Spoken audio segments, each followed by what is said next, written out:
Good morning ladies and gentlemen, welcome back again to my YouTube channel. My name is Kevin Saili. Pada YouTube channel ini teman-teman akan menemukan informasi menarik seputaran technical analysis untuk cryptocurrency. So if you do like cryptocurrency, make sure to hit the subscribe button. Dan jika teman-teman baru pertama kali mampir ke channel ini, silakan hit subscribe buttonnya. Jangan lupa untuk leave your likes button kalau misalkan kalian suka dengan konten yang saya bahas pada video ini. Dan jika salah satu video saya baru-baru ini mencapai 2000 likes button, saya akan mengadakan live streaming di YouTube channel saya.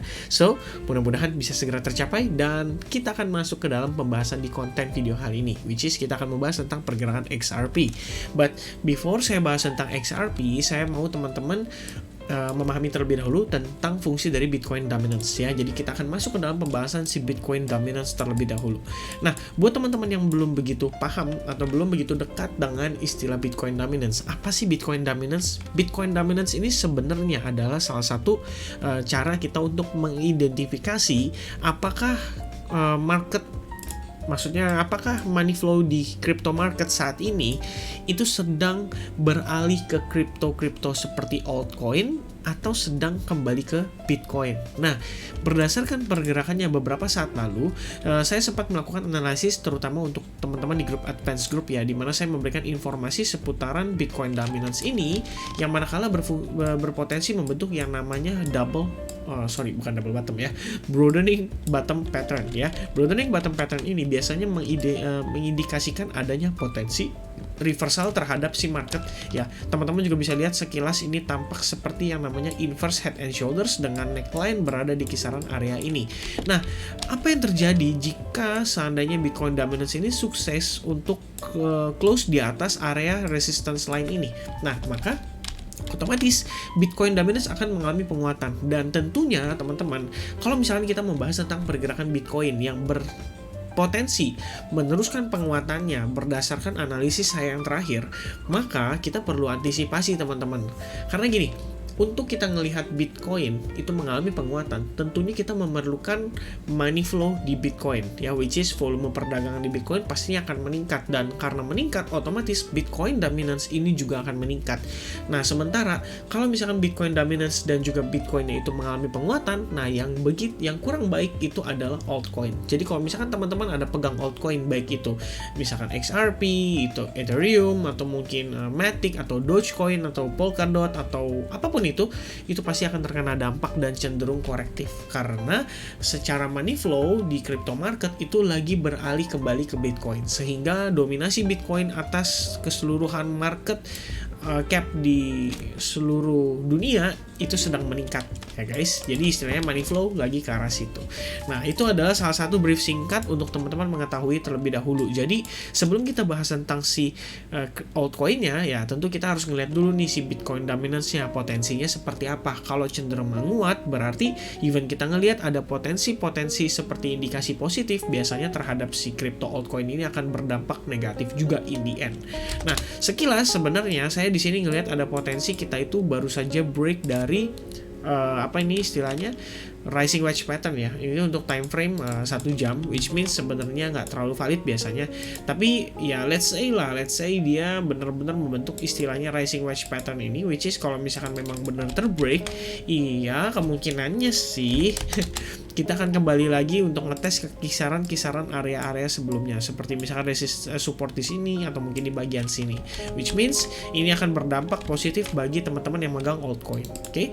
Karena hakikatnya sebenarnya kalau kita lihat tarik dari sebelumnya, ini kita masih di downtrend banget ya untuk si Bitcoin dominance-nya, dan saya rasa sih masih ada potensi meneruskan pelemahannya. Oke?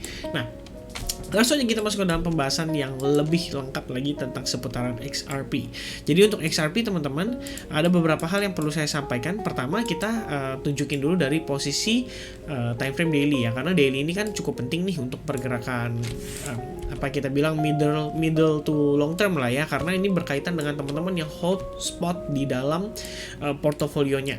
Nah, untuk yang di time frame daily sendiri, itu sebenarnya kemarin itu saya mengasumsikan bahwa kita itu membentuk semacam ya, teman-teman bisa bilang ini kita bilang semacam falling wedge pattern ya, atau mungkin lebih ke descending triangle, yang artinya setelahnya breakoutnya ke arah atas. Cuman yang menjadi masalah karena kita kena efek dump dari Bitcoin kemarin, nah ini menyebabkan market si XRP ini benar-benar crash juga dan bahkan ngetes sampai di kisaran area Fibo 50% lagi.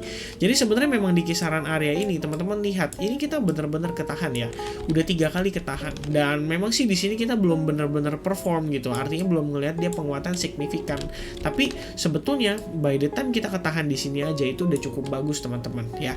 Karena pertama tentunya saya akan remind ke teman-teman bahwa kita di sini masih menggunakan exponential moving average 55 sebagai salah satu informasi untuk kita mengetahui apakah tren ini masih strong atau sudah berbalik arah. Oke, itu adalah salah satu indikator yang teman-teman bisa gunakan dan cukup sederhana sekali. Oke, nah lalu berikutnya yang perlu saya berikan informasi itu adalah terkait dengan testing si XRP ya atas area trendline yang ada di sini, dan sebenarnya ini cukup positif ya. Setelah dia breach dari kisaran area trendline ini sebenarnya udah cukup positif. Bahkan kita sempat sudah nge-retest dan bahkan terakhir teman-teman kalau lihat nih sebelum saya taruh wave 4 di sini itu kita pun ngetes ya terhadap si area trendline yang ada pada pergerakan XRP terakhir ini. Nah, which is sebenarnya ini udah cukup baik teman-teman. Tinggal kita permasalahannya ngelihat nih dari broadening wedge pattern ini, kita itu breakoutnya favornya lebih ke arah mana? Apakah lebih ke arah atas atau justru ini adalah kemungkinan korektifnya si XRP yang masih bisa berlanjut gitu ya. Nah, itu yang perlu diantisipasi untuk si pergerakan XRP. Selebihnya kalau misalkan kita lihat dari kita punya indikator misalkan seperti relative strength index ya. Nah, so far sih sudah cukup baik ya teman-teman. Kenapa? Karena ini tuh kita sudah mulai benar-benar bisa dibilang kayak dari segi indikator itu udah kayak mulai refresh gitu ya. Teman-teman lihat juga dari sini ya, ke area sini dan ke area sini. Ini kan sebenarnya secara indikator RSI menunjukkan adanya lower low terhadap si RSI-nya atau RSI-nya. Sementara untuk si marketnya di kisaran area ini sampai ke sini itu dia malah create yang namanya higher low. Dan seperti yang teman-teman ketahui, ini saya sering banget bahas ya, hidden bullish divergence bagi RSI itu salah satu syaratnya adalah ketika posisinya bukan yang ini teman-teman ya. Nah, ketika posisinya ini untuk bullish ya, ketika posisinya si RSI-nya itu menunjukkan adanya lower low sementara marketnya itu malah higher low. Nah, sebenarnya secara nggak langsung ini kan yang sedang terjadi terhadap XRP saat ini. Makanya saya pikir di sini kita bisa ngelihat ada potensi XRP ini akan melanjutkan penguatannya gitu kan. Atau secara probabilitas setidaknya kita lebih dekat ke arah penguatannya untuk si XRP ya.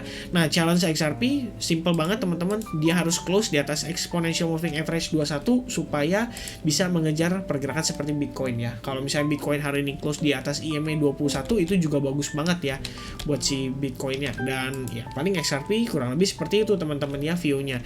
Harap berhati-hati karena memang kita masih ada potensi ngelihat ini dia create kayak semacam lower high lagi ya, sebelum nantinya kita lower low lagi baru nanti lower high lagi. Nah, itu adalah alternatif skenario yang harus diantisipasi aja sih teman-teman. Oke. Nah, next lanjut untuk ke pembahasan time frame 4 jamnya. Sebenarnya kalau untuk time frame 4 jam itu nggak banyak informasi yang saya lihat ya. Pertama teman-teman, kita di sini sebenarnya waktu lalu ya pada saat breakout pertama terjadi saya melakukan perhitungan menggunakan Fibonacci retracement dan saya dapetin ada potensi kita ketahan di kisaran area-area ini, dan itu adalah area $105 dan $1,12 ya. Di area tersebut teman-teman lihat itu ada Fibonacci 161,8% dan 200%, dan ternyata ya kepakai juga kan teman-teman. Jadi kita tahu nih target penurunannya sampai di mana gitu. Dan setelah itu kalau misalnya kita lihat sekilas teman-teman, ini sebetulnya membentuk juga yang namanya rectangle ya atau sideways movement. Jadi kita nggak lebih tinggi dari area ini tapi nggak lebih rendah juga dari area ini. Nah, biasanya kalau ini terjadi di bottom of the trend gitu ya, ibaratnya kan kita sekarang kalau ngeliat market daily tuh ya overall masih uptrend lah ya, kita bisa bilang ini higher high, higher low, higher high, higher low gitu. Nah, kalau misalkan demikian, biasanya teman-teman ya, ini saya consider sebagai proses akumulasi yang sedang dilakukan oleh para big fund. Jadi ekspektasi kita adalah jika terjadi breakout pada area ini, kita perlu lihat teman-teman power breakoutnya. Apakah dia breakoutnya strong ya, dengan cara mengukur dari panjang range ini gitu ya. Jadi kalau misalkan dia breakoutnya lebih tinggi daripada range ini, maka ada kemungkinan dia membentuk trend, which is nanti koreksinya hanya sesaat dan meneruskan penguatan lagi. Atau kalau misalkan dia breaknya cenderung slow ya, maka ada kemungkinan kita akan bermain di dalam ascending channel untuk pergerakan XRP berikutnya. Oke, so itu aja paling update saya seputaran XRP. Sementara ini kita ngelihat banyak sekali ya sebetulnya ya bisa dibilang bukan indikasi positif lah ya, tapi ada beberapa indikator yang memang menunjukkan positif lah terhadap pergerakan si XRP ini. Jadi saya rasa teman-teman perlu antisipasi aja kira-kira di manakah dia akan terjadi break atas pattern ini ya. Dan setelah break atas pattern ini teman-teman lihat juga ya di sini itu secara ya kita di sini dekat sekali dengan 38,2%, which means kalau misalkan break at least kita akan ngetes 50 sampai 61,8 ya. Before nanti XRP nunjukin ke kita nih apakah dia akan strong break ke atas atau kecenderungan ketahan dan kembali drop lagi. Karena ingat golden ratio pada Fibonacci adalah 61,8%. Dan karena terakhir posisinya kita lagi turun, berarti kalau misalkan sampai ke area tersebut itu ibaratnya sedang testing aja teman-teman ya. Jadi dekat sekali dengan istilahnya kayak ABCD pattern ya, kurang lebih ya mungkin seperti ini gitu. Nah itu bisa teman-teman antisipasi. Oke, so jangan over commit dulu, jangan over trade dulu, tetap be safe karena kita juga belum tahu nih kondisinya gimana. Tapi overall lihat dari Bitcoin dominance-nya yang semakin turun seperti ini menurut saya cukup baik ya untuk altcoin ya, untuk sesaat gitu ya. Jadi manfaatkan aja momentum-momentum sesaat untuk scalping, jangan terlalu berharap jackpot atau home run ya untuk trade belakangan ini gitu, karena kebanyakan menurut saya marketnya ini sideways kecuali beberapa yang benar-benar mendapatkan momentum. Oke? So itu aja paling update saya seputaran XRP. Thank you very much teman-teman yang udah nonton sampai habis. Mudah-mudahan teman-teman suka dengan konten yang saya sajikan di dalam channel ini. Dan kalau misalkan mencapai 2000 likes teman-teman, saya akan mengadakan live streaming lagi supaya teman-teman bisa Q&A dan juga live analysis. Oke, thank you very much and I'll see you guys again in the next update. Cheers.